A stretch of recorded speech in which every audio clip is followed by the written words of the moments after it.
기계도 생각할 수 있을까요? 이 질문에 컴퓨터 과학의 아버지 앨런 튜링은 이렇게 답했습니다. 저는 그렇다고 생각합니다. 다만 우리가 생각하는 방식은 아닐 겁니다. 하지만 우리와 다르다고 해서 생각하지 못하는 건 아닙니다. 정말 앨런 튜링의 말대로일까요? 기계와 우리의 생각하는 방식은 얼마나 비슷하고 얼마나 다를까요?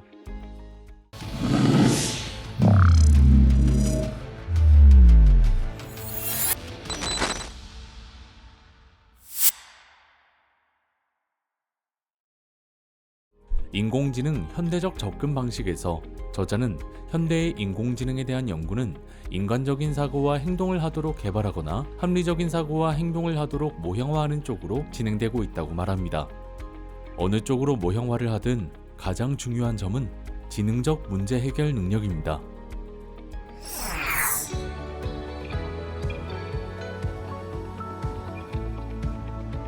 (1956년) 다트머스 학회에서 학자들은 인공지능의 문제 해결 능력에 대한 아이디어를 제안하죠.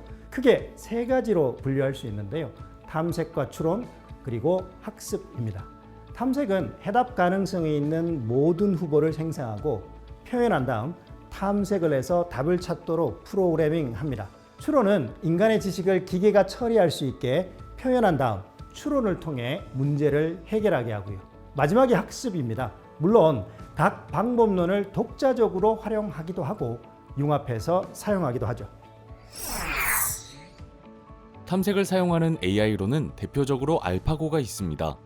바둑에서 착수할 수 있는 모든 경우를 파악하여 가장 승률이 높은 쪽을 선택하는 거죠. 그런데 착수할 수 있는 경우의 수가 너무 많습니다. 단순한 탐색적 방법만으로는 지능을 구현하기에 충분하지 않네요. 가장 유명한 추론인 3단 논법은 어떨까요? 모든 사람은 죽는다. 소크라테스는 사람이다. 이 두 명제가 참이라고 하면 소크라테스는 인간이니 죽겠구나 라고 추론할 수 있습니다. 인간에게는 너무 쉬운 일입니다. 그래서 지식을 입력하고 추론하게 한다면 기계가 지능을 가지게 될 것이라 예상했습니다. 결과적으로 이 방법은 잘 작동해 다양한 방면에 활용되고 있는데요.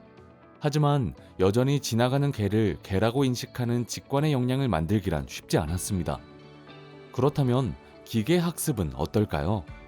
기계학습이라는 단어를 대중화한 아서 세뮤얼은 기계학습을 이렇게 정의했습니다. 명시적인 프로그래밍 없이도 기계가 스스로 학습할 수 있도록 하는 학문. 기계학습은 스스로 학습을 하기 위해 학습용 데이터가 필요합니다.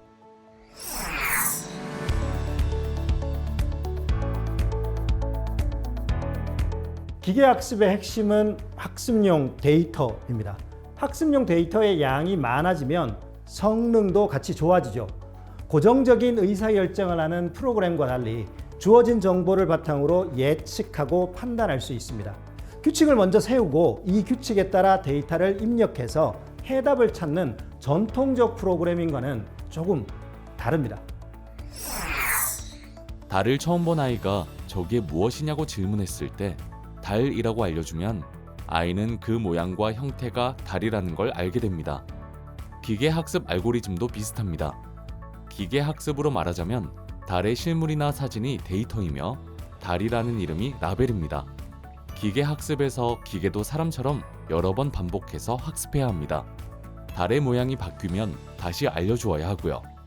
이렇게 기계학습은 기계에게 데이터와 학습 방법을 알려주어 해답을 찾게 만듭니다.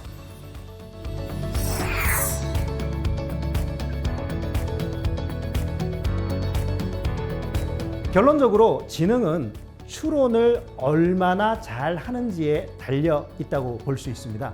추론의 방법은 연역법과 귀납법으로 나뉘어지는데요. 연역적 추론은 이미 알고 있는 사실로부터 다른 판단을 유도하는 방법이고요. 귀납적 추론은 관찰된 사실들로부터 일반적인 원리를 유도하는 방법입니다. 기존의 프로그래밍은 연역법을 사용합니다. 프로그래밍에서 먼저 전제적 사실을 지정해주고 입력되는 데이터들이 이 전제에 부합하는지 확인하는 방식으로 진행되죠. 반면 귀납법을 사용하는 기계학습은 충분한 데이터를 바탕으로 일반적인 규칙을 스스로 찾아내고 이용해 추론합니다. 이때 관찰된 사실에서 추론하므로 결과가 틀릴 수도 있습니다.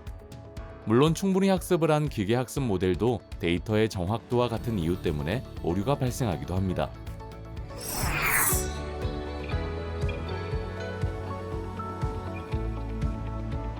기계학습은 지도학습, 비지도학습으로 나눌 수가 있습니다. 학습할 데이터에 정답이 있으면 지도학습인데요. 예측하려는 대상에 따라 이 지도학습은 회귀와 분류로 나눠집니다. 연속값은 사람의 키처럼 무수히 많은 값이 존재할 수 있는 경우인데요. 주가 예측은 연속값이니까 회귀를 적용해야겠군요. 이상값은 주사위 눈처럼 소수점 표현 없이 하나씩 끊어서 셀 수 있는 값입니다. 자, 그럼 신호등의 불빛 예측은 어떻게 될까요? 분류겠군요. 이런 지도학습과 다르게 학습할 데이터가 정답을 갖고 있지 않으면 비지도학습이라고 합니다. 지도 학습 방법으로 만든 기계 학습 모델로는 자동차 번호판 인식 기술이 있습니다.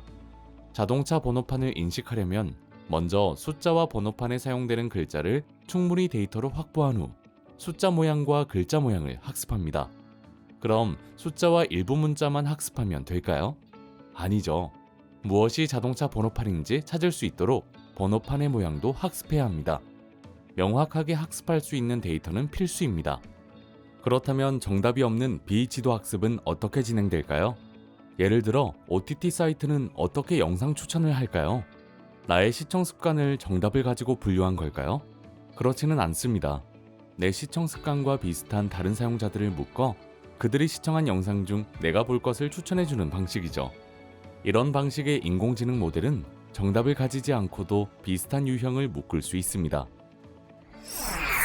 기계에 지능을 부여하는 방법도 여러 가지이고 기계학습에도 종류가 있다니 참 흥미롭죠. 자, 이제는 학습을 기반으로 하는 인공지능이 다양한 분야에 활용되기 시작했습니다. 인공지능이 어떻게 만들어지는지 이해한다면 우리의 일상을 다르게 바라볼 수 있을 겁니다. 기계학습. 인간과 유사한 부분도 있지만 인간은 기계처럼 셀 수 없을 만큼 많은 양의 데이터를 감당하지 못합니다. 인간의 장점인 인식 능력을 부여하고 인간이 가지고 있지 못한 불완전한 점을 기술로 보충해 이렇게 새로운 지능이 탄생하게 되었습니다.